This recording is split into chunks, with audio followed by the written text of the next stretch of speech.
This is Pastor Conrad DeFries with our Bible study today. இது Conrad debris. இப்போ நாம் வேத பாடத்தை கற்றுக்கொள்ள வந்திருக்கிறோம். The title of the Bible study is The Word of God, Part 1. இந்த நாளிலே நம்மளுடைய வேத பாடத்தின் தலைப்பு என்னவென்றால் கர்த்தருடைய வார்த்தை பாடம் 1. The written Word of God gives us God's plan of redemption for all of our lives. நம்மளுடைய வாழ்க்கையினுடைய மீட்பிற்காக தேவனுடைய வார்த்தை கொடுக்கப்பட்டு இருக்கிறது. The written Word of God answers all questions to everything that involves our life. நம்மளுடைய வாழ்க்கையிலே கடந்து போகிற எல்லா சூழ்நிலைக்கான பதில் எழுதப்பட்ட கர்த்தருடைய வார்த்தையிலே இருக்கிறது.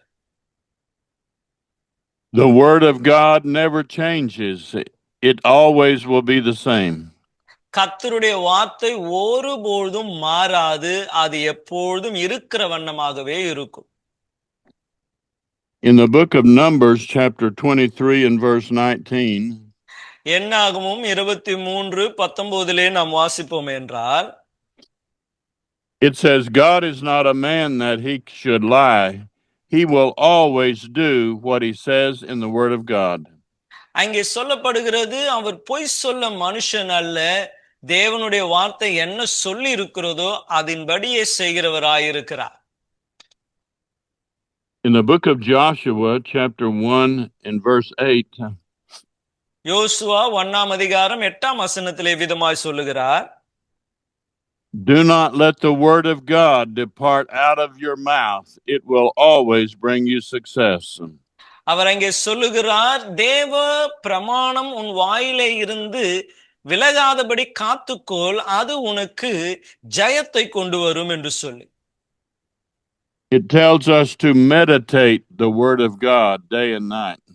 அங்கே நாம் பார்க்கிறோம், அந்த கர்த்தருடைய வார்த்தை இரவும் பகலும் தியானம் பண்ணு என்று நமக்கு போதிக்கப்படுகிறது. The word meditate means to think about the word, but it also means to speak the word of God out loud in a low tone of voice. நாம் பார்க்கிறோம், அந்த மெடிடேட் தியானம் பண்ணு என்று சொன்னால் அந்த வார்த்தையை குறித்து யோசிப்பது மாத்திரமல்ல, நம்மளுடைய சத்தத்தை உயர்த்தி அந்த வார்த்தைகளை அறிக்கை செய்ய வேண்டும் என்பதும் பொருளாகும். In the book of Psalms, chapter 1 and verses 1, 2, and 3, சங்கீதம் 1 சங்கீதம் 1, 2, 3 வசனங்களை நாம் பார்ப்போம் என்றால், if you will meditate the word of God day and night, it will make you like a strong tree by rivers of water.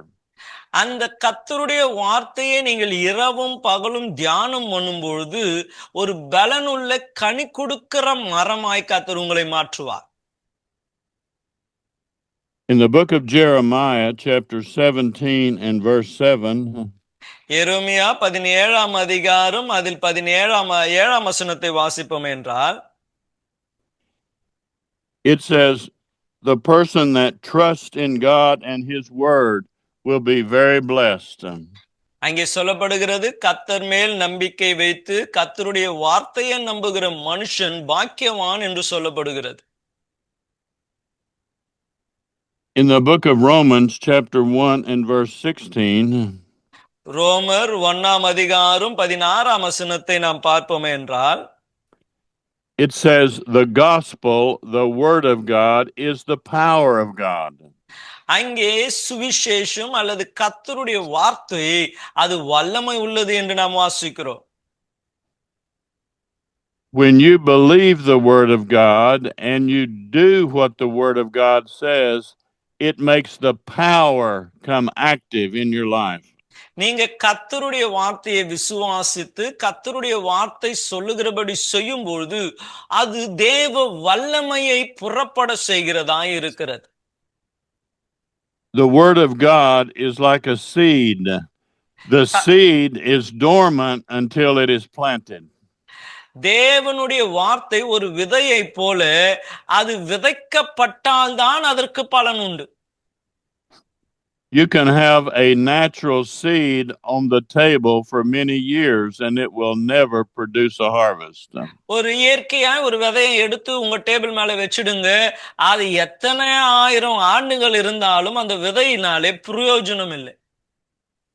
But when you plant that seed into the ground and give it water, it will produce a beautiful harvest for you. ஆனால் அந்த விதையை நீங்கள் விதைத்து அதற்கு நீர் பாய்ச்சி அதை காக்கும் பொழுது அது பெரிய அறுவடையை கொடுக்கக்கூடியதாக இருக்கிறது. And that is the way the Bible is the Word of God. It is like a seed. அவ்வண்ணமாக தான் கர்த்தருடைய வார்த்தையும் ஒரு விதைக்கு ஒப்பாய் இருக்கிறது.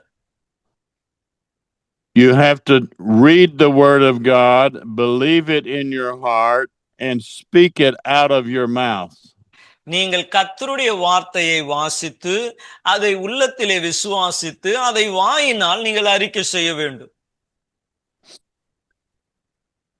When it is possible and you're reading the Word of God, it is better to read it out loud so your spirit can hear you say the word.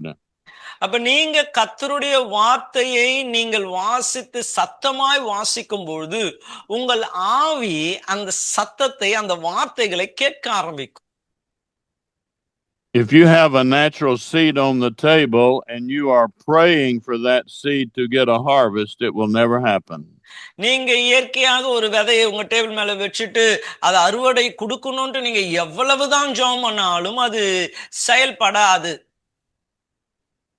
It is the same way with the Bible, the Word of God. It is like a seed. அதே வண்ணமாக தான் கர்த்தருடைய வார்த்தையும் செயல்படக்கூடியதாக இருக்கிறது. You can pray and pray and pray and seem like never get an answer to prayer. நீங்க ஜெபிக்கலாம் ஜெபிக்கலாம் ஜெபிச்சு கொண்டே இருக்கலாம், ஆனால் பலனை பார்க்கவே முடியாது. But when you take the Word of God and speak it with your mouth and believe it in your heart, it will go to work for you. ஆனால் அந்த வார்த்தையை நீங்கள் உள்ளத்திலே விதைத்து அதை விசுவாசித்து வாயினால் நீங்கள் அறிக்கை செய்யும் போது சொல்லப்பட்ட வார்த்தை அது செயல்பட ஆரம்பிக்கும். I have a special book that tells me the Hebrew meaning of the words in the Old Testament. என்கிட்ட ஒரு விசேஷித்த ஒரு புஸ்தகம் இருக்கிறது. எபிரேய மொழியிலே எழுதப்பட்ட வார்த்தைகளுடைய அர்த்தங்களை சொல்லக்கூடிய ஒரு புஸ்தகம். It says to meditate the Word of God day and night is to speak the Word of God out of your mouth. அங்கே தேவனுடைய வார்த்தையை இரவும் பகலும் தியானம் பண்ணு என்று சொல்லுகிற அதற்கு அதிலே விளக்கம் வாயினாலே அந்த வார்த்தையை அறிக்கை செய் என்று இருக்கிறது. Even speaking the same verse over and over and over every day will cause the Word of God to go to work in your life. ஒரே வசனத்தை கூட நீங்க திரும்ப திரும்ப திரும்ப சொல்ல சொல்ல அந்த வார்த்தை செயல்பட ஆரம்பிக்கும். Just like when you sow a seed in the ground, it must be watered and watered and watered to produce life. நீங்க ஒரு விதையை விதைச்சிட்ட பிறகு அது வளர்வதற்கு திரும்ப திரும்ப திரும்ப தண்ணீர் ஊற்றுகிறதை போலவே. If you sow the seed in the ground and it never gets any water, it will not produce a harvest. அப்ப நீங்க விதையை நீங்க விதைச்சிட்ட பிறகு தண்ணீர் ஊற்றல என்றால் அறுவடையும் உங்களாலே பண்ண முடியாது. If you just sow the Word of God one time, then it will not produce a harvest that way. அப்ப நீங்க ஒரே ஒரு முறை மாத்திரம் கர்த்தருடைய வார்த்தையை பேசிட்டீங்க, அது அப்படி பேசி விட்டுட்டீங்கன்னா அது அறுவடையை கொண்டு வராது. The first time you speak the Word of God out loud, that is when you sow the seed in your heart. அப்ப முதல் முறை அந்த வார்த்தையை பேசுகிறது தான் நீங்கள் உங்கள் இருதயத்திலே அந்த வார்த்தையை விதைக்கிறதற்கு அடையாளமா இருக்கிறது. But as you continue to say it and say it and say it, that is the watering of the seed to produce the harvest.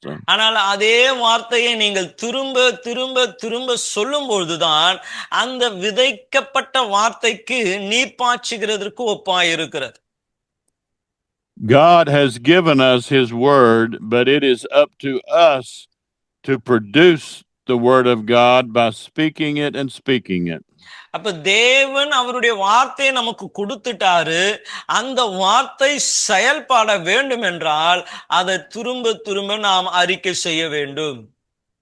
In the book of Psalms, chapter 89 and verse 34, சங்கீதம் 89ஆம் சங்கீதம் அதுல 34ஆம் வசனத்தை வாசிப்போம் என்றால், my covenant will I not break, nor alter the thing that is gone out of my lips. அங்கே இவ்விதமாய் சொல்லப்படுகிறது, என் உடன்படிக்கையை மீறாமலும் என் உதடுகள் விளம்பினதை மாற்றாமலும் இருப்பேன் என்று கர்த்தர் சொல்லுகிறார். God's word will never change. It will never have anything added or taken away from it. தேவனுடைய வார்த்தை ஒருபொழுதும் மாறாது. அதில் இணைக்கவோ அதிலிருந்து எடுக்கவோ ஒருவராலும் கூடாது. I want to encourage you to get into the Bible, the Word of God, and read it out loud over and over and over. நான் இன்று உங்களை உற்சாகப்படுத்துகிறேன். கர்த்தருடைய வார்த்தையை எடுத்து அதை வாசிங்க. திரும்ப திரும்ப திரும்ப அந்த வசனங்களை நீங்கள் அறிக்கை செய்து கொண்டே இருங்க. In the book of Hebrews, chapter 4 and verse 12, எபிரேயர் 4ஆம் அதிகாரம் அதிலே 8ஆம் வசனத்தை நீங்கள் வாசிப்பீர்கள் என்றால், it says the word of God is alive and full of power. அங்கே சொல்லப்படுகிறது கர்த்தருடைய வார்த்தை ஜீவன் உள்ளதாய் இருக்கிறது என்று சொல்லி. We want to learn how to release that power that's in the word of God to work for us. அந்த ஜீவனுள்ள வார்த்தையில் இருக்கிற வல்லமையை நம்முடைய வேலைகளை செய்து முடிக்க நாம் எப்படி பயன்படுத்த வேண்டும் என்று அறிந்திருக்க வேண்டும். We have many scriptures in the Word of God telling us to speak the Word of God, say what the Bible says out loud. அப்ப நிறைய வசனங்கள் நமக்கு சொல்லப்பட்டு இருக்கிறது. இந்த வார்த்தைகளை நாம் அறிக்கை செய்ய வேண்டியது ஏன் என்று சொல்லி. Joshua had to speak to the sun and moon to stand still, and then the Word of God did the work. யோசுவா சூரியனும் சந்திரனும் நிற்கும்படியாய் அவன் அதை பேசின போதுதான் கர்த்தருடைய வார்த்தை கிரியை நடப்பிக்க ஆரம்பிக்கப்பட்டது. In Mark 11, chapter 23, மார்க்கு சுவிசேஷம் 11ஆம் அதிகாரம் 23ஆம் வசனத்தை வாசிப்போம் என்றால், whosoever will say to the mountain, be removed and cast in the sea, they will get what they say. அங்கே சொல்லப்படுகிறது, எவனாகிலும் இந்த மலையை பார்த்து பெயர்ந்து சமுத்திரத்திலே தள்ளுண்டு போ என்று சொன்னால் அவன் சொன்னபடி ஆகும் என்று சொல்லு. It is important to read and it is important to think, but it is most important to say out loud the word of God. அப்ப இந்த வார்த்தைகளை தியானம் பண்ணுவது முக்கியம், இந்த வார்த்தைகளை வாசிப்பது முக்கியம், அதே போல வார்த்தைகளை அறிக்கை செய்வது ரொம்ப முக்கியமான காரியம். This is not just for ministers, this is for every believer in Jesus Christ. இது ஏதோ ஊழியர்களுக்கு மாத்திரம் அல்ல, ஆண்டவராகிய இயேசு கிறிஸ்துவை பின்பற்றுகிற எல்லாரும் செய்ய வேண்டிய ஒரு காரியம். Whosoever shall say to the mountain, be removed, and not doubt in his heart. அங்கே சொல்லப்படும், எவனாகிலும் இந்த மலையை பார்த்து பெயர்ந்து சமுத்திரத்திலே தள்ளுண்டு போ என்று சொல்லி சந்தேகப்படாமல் விசுவாசித்தால். But if he believes he will have what he says, he will receive whatsoever he saith with his mouth. தான் சொன்னபடி நடக்கும் என்று தன் இருதயத்தில் சந்தேகப்படாமல் விசுவாசித்தால் அவன் சொன்னபடி ஆகும் என்று கர்த்தர் சொல்லுகிறார்.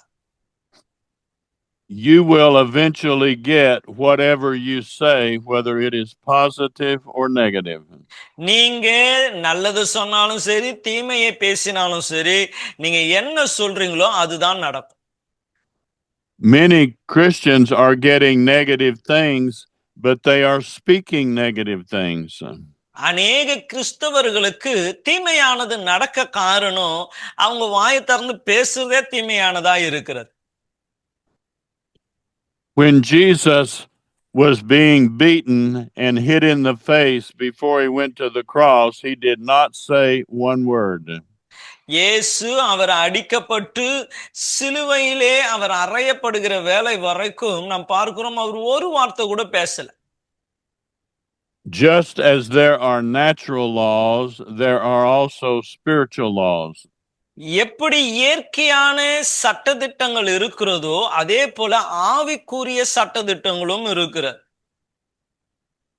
Gravity is a natural law, even though you cannot see it with your physical eyes. உங்க மாம்ச கண்களினால் பார்க்க முடியவில்லை என்றாலும் இழுப்பு சக்தி என்பது இயற்கையாய் இருக்கக்கூடிய ஒரு சட்டமாய் ஒரு பிரமாணமாய் இருக்கிறது. Faith is a spiritual law. You cannot see it, but it is a real thing. அதே வண்ணமாய் உங்களால பார்க்க முடியல என்றாலும் உண்மையான ஒரு காரியம் என்னவென்றால் ஆவி விசுவாசம் என்பது ஆவிக்குரிய ஒரு பிரமாணம். When Jesus was being tested and beaten, he did not say one word. இயேசு அவர் உபத்திரவத்திற்குள்ளாய் கடந்து போய் சோதிக்கப்படும் பொழுது அவர் ஒரு வார்த்தையும் பேசவே இல்லை. He knew it was the will of God for him to go to the cross. அவருக்கு தெரியும் அவர் இவ்வழியாக சிலுவைக்கு கடந்து போகிறது தேவனுடைய சித்தம் என்று. He did not want to initiate or start any new spiritual laws with his mouth. அவர் வாயைத் திறந்து பேசி ஆவிக்குரிய உலகத்திலே புதுசா ஒன்றை அவர் சிருஷ்டிக்க விரும்பவில்லை. When you speak words out of your mouth, it is like sowing seed. அப்ப நீங்க வாயைத் திறந்து பேசும்பொழுது நீங்கள் ஒரு விதையை விதைச்சிடுறீங்க. If you are speaking words of doubt and fear and unbelief, you are sowing those seeds in your heart. அப்ப நீங்க சந்தேகத்துக்குரியது, அவிசுவாசமானது, பயத்திற்குரியதை நீங்கள் பேசும்பொழுது அவைகளை நீங்கள் விதைக்க ஆரம்பிச்சிடுறீங்க. The Bible says, "Let the weak say, I am strong." வேதம் சொல்லுகிறது பலவீனன் தன்னை பலவான் என்று சொல்வானாக என்று சொல்லப்படுகிறது.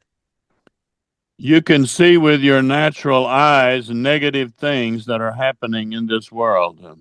இந்த உலகத்திலே நடக்கிற தீமையான காரியங்களை உங்கள் இயற்கை கண்களினால் உங்களால பார்க்க முடியும். We do not deny that they exist, but we want to say what the Word of God says. அவைகள் தீமையானது நடக்கிறது என்பதை நம்மால் மறுக்க முடியாது. ஆனாலும் கர்த்தருடைய வார்த்தை என்ன சொல்லுகிறதோ அதை தான் நாம் பேச வேண்டும். In the book of Romans chapter 4 and verse 17, ரோமர் 4ஆம் அதிகாரம் 17ஆம் வசனத்தை வாசிப்போமே என்றால், it says, calling those things that be not as if they already are. அங்கே சொல்லப்படுகிறது இல்லாதவைகளை இருக்கிறதை போல அழைக்கிறவருமாய் இருக்கிற என்று நாம் வாசிக்கிறோம். We look at the things that God has promised and speak of them by faith. இல்லாதவைகளை தேவன் நமக்கு வாக்கு பண்ணி இருக்கிறதினாலே விசுவாசத்திலே நாம் அறிக்கை செய்ய வேண்டும். This is the way the faith of Abraham works in the Word of God. தேவனுடைய வார்த்தையிலே ஆபிரகாமுடைய விசுவாசம் எப்படி செயல்பட்டது என்பதை இவ்வகையிலே நம்மாலே பார்க்க முடியும்.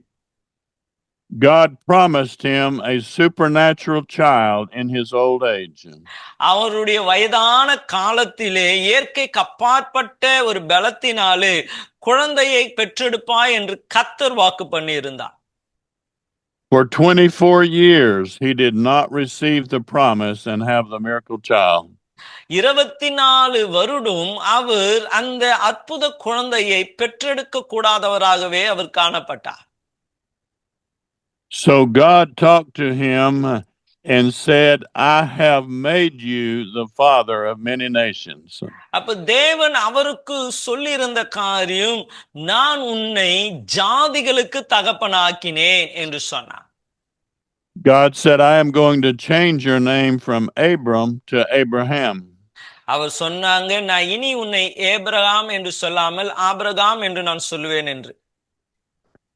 Abram meant exalted father, but Abraham meant father of a multitude. Abraham என்று சொன்னால் அவன் தகப்பன் என்று மாத்திரம்தான் அர்த்தம் கொள்ளும். ஆபிரகாம் என்று சொல்லும்போது ஜாதிகளின் தகப்பன் என்று அது அர்த்தமுடையதாய் இருக்கிறது. Abraham began to tell everyone, call me, my name is Abraham, father of a multitude. அப்போ அவர் எல்லாரிடத்திலும் சொல்றார், இனி என்னை ஆபிரகாம் என்று கூப்பிடுங்க, ஏன்னா திரளானவர்களின் தகப்பனாய் நான் இருக்கிறேன் என்று சொன்னார். He was calling those things that did not exist as if they already existed. இல்லாதவைகள் இருக்கிறது போலவே அவர் கூப்பிட ஆரம்பித்தார். When you get the promises of God and you don't see it with your eye, you believe it with your heart. தேவனுடைய வாக்குத்தத்தத்தை உங்கள் கண்களினால் பார்க்க முடியலனா கூட இருதயத்திலே அதை விசுவாசிக்க ஆரம்பிங்க. Just like the Bible says, let the weak say, I am strong in Jesus' name. வேதம் சொல்லுகிற வண்ணமாகவே பலவீனன் தன்னை பலவான் என்று இயேசுவின் நாமத்தினாலே நீங்கள் அறிக்கையிடுங்க. When you don't look like you're blessed, but the Bible says you're blessed, then by faith you say, I am blessed of the Lord. ஒருவேளை நீங்கள் ஆசீர்வதிக்கப்படாத நிலைமையில இருக்கலாம், ஆனால் வேத வாக்கியம் சொல்லுகிறபடினாலே நான் தேவனால் ஆசீர்வதிக்கப்பட்டவன் என்று நீங்க அறிக்கையிடுங்க. You take the promises of God and speak them as if they already exist. தேவனுடைய வாக்குத்தத்தத்தை எடுத்து அது ஏற்கனவே செயல்படுகிறதாய் நீங்கள் விசுவாசித்து அறிக்கை செய்யுங்க.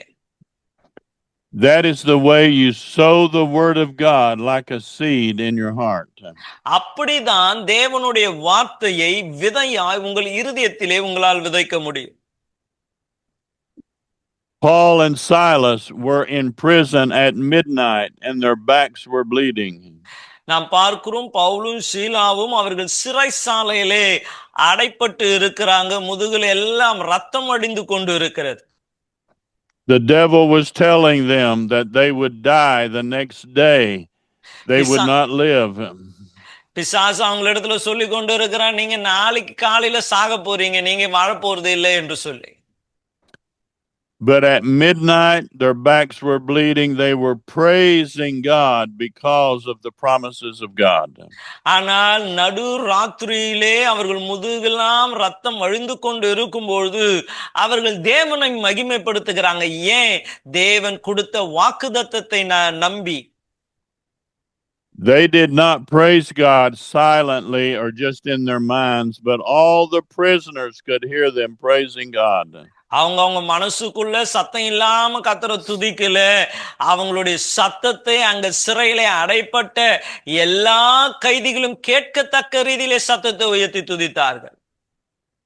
And God sent an angel and an earthquake and opened the prison doors supernaturally. பாருங்க, தேவன் தேவதூதனை அனுப்பி இருக்கிற இடத்தின் அஸ்திபாரத்தை அசைத்து அவர்களை விடுதலையாக்கினார். Sometimes you may feel like it is midnight. You are going through a great trial and a test. சில நேரங்களிலே நடு ராத்திரியை போல ஒரு அந்தகாரத்திலே உங்களுடைய வாழ்க்கை கடந்து போய் கொண்டு இருக்கலாம்.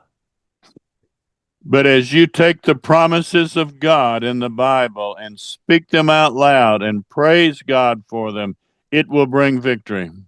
ஆனால் தேவனுடைய வார்த்தையை நீங்கள் விசுவாசித்து அந்த வார்த்தைகளை அறிக்கை செய்து ஜெபிக்கும்போது தேவன் ஜெயங்களை கொண்டு வருவார்.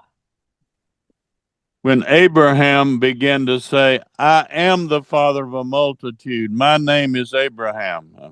அப்போ ஆபிரகாம் சொல்லுகிறான், நான் அநேக ஜாதிகளின் தகப்பனாய் இருக்கிறேன் என்பதை அவன் சொல்லி அறிக்கை செய்ய ஆரம்பிக்கிறான்.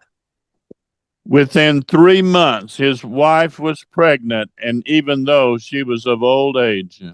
நாம் பார்க்கிறோம், இந்த வார்த்தைகளை அறிக்கை செய்ய ஆரம்பித்த மாத்திரத்திலே 3 மாதத்திலே அவளுடைய துணைவியார் வயது சென்று இருந்தும் அவங்க கர்ப்பவதியாய் மாறினார்கள். For 24 years, Abraham did not say he was the father of a multitude. அப்ப பாருங்க 24 வருஷம் அவன் திரளான ஜாதிகளுக்கு நான் தகப்பன் என்று அறிக்கை செய்யாமல் இருந்தான். He was questioning God. How can this thing be? How is it going to happen? எப்படி இதெல்லாம் நடக்கும், எப்படி இந்த வயசான காலத்துல குழந்தை பிறக்கும் என்று தேவனிடத்துல கேள்வி கேட்டுன்னு இருந்தான். He did not get the miracle child until he began to speak it out with his mouth. ஆனால் அவன் எப்பொழுது அந்த வார்த்தைகளை அறிக்கை செய்ய ஆரம்பித்தானோ அற்புத குழந்தையை அவன் பெற்றெடுத்தான். He did not have a miracle child, but he began to say, I am the father of a multitude. அவன் நான் திரளான ஜாதிகளுக்கு தகப்பன் என்று அறிக்கை செய்கிற வரைக்கும் அவனுக்கு குழந்தை இல்லை. He was calling those things that did not exist as if they already existed. இல்லாதவைகளை இருக்கிற வண்ணமாய் அவர் கூப்பிட ஆரம்பித்த பொழுது கர்த்தர் அற்புதத்தை செய்தார். When it doesn't look like you're blessed, you can take the word of God and say, in Jesus' name, I am blessed. நீங்க ஒருவேளை ஆசீர்வதிக்கப்படாமல் இருக்கலாம், ஆனா கர்த்தருடைய வார்த்தையை விசுவாசிச்சு நீங்க சொல்லுங்க, நான் கர்த்தரால் ஆசீர்வதிக்கப்பட்டவன். Moses had to take the rod of God and command the waters to be divided before it happened. அந்த சமுத்திரம் ரெண்டாய் பிளப்பதற்கு முன்பதாக மோசே தேவன் கொடுத்த அந்த கோலை அதற்கு நேராய் நீட்டி அவன் கட்டளையிட வேண்டியது அவசியமாய் இருந்தது. Moses was crying unto God to do something about the waters, but God told him what to do about it. அப்ப பாருங்க, மோசே தேவனிடத்துல அவன் அழுது ஜெபிக்கிறான், ஆண்டவரே இந்த சமுத்திரம் மாறி போகட்டும்னு. ஆனால் தேவன் மோசேவை பார்த்து சொல்கிறார், நீ என்ன செய்ய வேண்டும்? Many times Christians are just praying and waiting for God to do the work before they speak the word. அநேக நேர கிறிஸ்தவர்கள் செய்கிற காரியம், தேவன் ஏதாச்சும் இந்த சூழ்நிலையில செய்யணும், தேவன் ஏதாச்சும் இந்த சூழ்நிலையில செய்யணும்ட்டு தேவன் செய்ய இவங்க காத்துன்னு இருக்கிறான். When Joshua and the children of Israel were marching around the walls of Jericho, எரிகோ மதிலை சுற்றிலும் யோசுவாவும் தேவ பிள்ளைகளும் அதை சுற்றி வரும்பொழுது, it looked impossible for the walls of Jericho to ever come down. அந்த எரிகோ மதில் உடைந்து விழுவது அது சாத்தியமற்றதாய் காணப்பட்டது. But God commanded them not to open their mouth and speak any words of doubt and fear. அப்ப தேவன் அவர்களுக்கு கட்டளையிட்டு இருந்தார், எந்த அவிசுவாசமான வார்த்தையோ பயத்திற்கு ஏதுவான வார்த்தைகளோ அவர்கள் வாயை திறந்து பேசக்கூடாது என்று சொல்லு. But then the day came that they blew the trumpets and they shouted when the walls were still standing high. நாம் பார்க்கிறோம், ஒரு நாள் வந்தது, கர்த்தர் சொல்லுகிறார், எக்காலம் முழங்கி நீங்க சத்தம் போடுங்க என்று சொல்லுகிறார். ஆனால் அப்பொழுதும் அந்த செவரானது நின்று கொண்டுதான் இருக்கிறது மதில். God had already promised them, I have already given you the city and the victory. தேவன் அவர்களுக்கு வாக்கு பண்ணியிருக்கிறார், இந்த பட்டணத்தையும் இந்த யுத்தத்தில் ஜெயத்தையும் நான் உங்களுக்கு கொடுத்திருக்கிறேன் என்று சொல்லி. They had to shout and praise God, and then the walls fell down flat. அப்போ அவங்க அதை விசுவாசித்து அவர்கள் அதை அறிக்கை செய்யும் பொழுது தேவன் அந்த ஜெயத்தை அவர்களுக்குரியதாய் மாற்றுகிறார். Even when we don't see the victory, we must take the word of God and say, I have the victory in Jesus' name. ஒருவேளை ஜெயம் இல்லாமல் இருந்தால் கூட நீங்கள் கர்த்தருடைய வார்த்தையை அறிக்கை செய்து, இயேசுவின் நாமத்தினாலே நான் ஜெயத்தை பெற்றிருக்கிறேன் என்று அறிக்கை செய்ய வேண்டும். I want you to pray this prayer out loud with your mouth to receive Jesus Christ as your Savior. இயேசுவை உங்கள் இரட்சகராய் ஏற்றுக்கொள்ள நான் சொல்லப் போகிற இந்த ஜெபத்தை சத்தமாய் எனக்கு பின்பதாய் நீங்க சொல்லுங்க. I believe Jesus Christ is the Son of God. இயேசு தேவகுமாரன் என்பதை நான் விசுவாசிக்கிறேன். I believe he died on the cross for me and that he has been resurrected from the dead. அவர் எனக்காய் சிலுவையிலே மரித்து அடக்கம் பண்ணப்பட்டு 3ஆம் நாள் உயிரோடு எழுந்தார் என்று நான் விசுவாசிக்கிறேன். Right now, I receive Jesus Christ as my Lord and Savior. இந்த வேளையிலே இயேசுவை என் சொந்த இரட்சகராகவும் கர்த்தராகவும் நான் ஏற்றுக்கொள்கிறேன். If you believe that simple prayer with your heart, you are born again and a child of God. இப்போ நீங்க சொன்ன அந்த வார்த்தையை நீங்க உண்மையா விசுவாசிச்சு சொல்லி இருப்பீர்கள் என்றால் நீங்க இயேசுவின் குடும்பத்தில் பிறந்திருக்கிறீங்க, அவருடைய பிள்ளையாய் மாற்றப்பட்டு இருக்கிறீங்க. Find a good, strong church and grow every day in the things of God. God loves you very much, and we love you. In Jesus' name, amen. நல்ல ஒரு சபையை தேர்ந்தெடுத்து அங்க கடந்து போங்க. அந்த இடத்திலே நீங்கள் வளர கர்த்தர் உங்களுக்கு உதவி செய்வார். தேவன் உங்களை நேசிக்கிறார், நாங்களும் உங்களை நேசிக்கிறோம். கர்த்தர் உங்களை ஆசீர்வதிப்பாராக.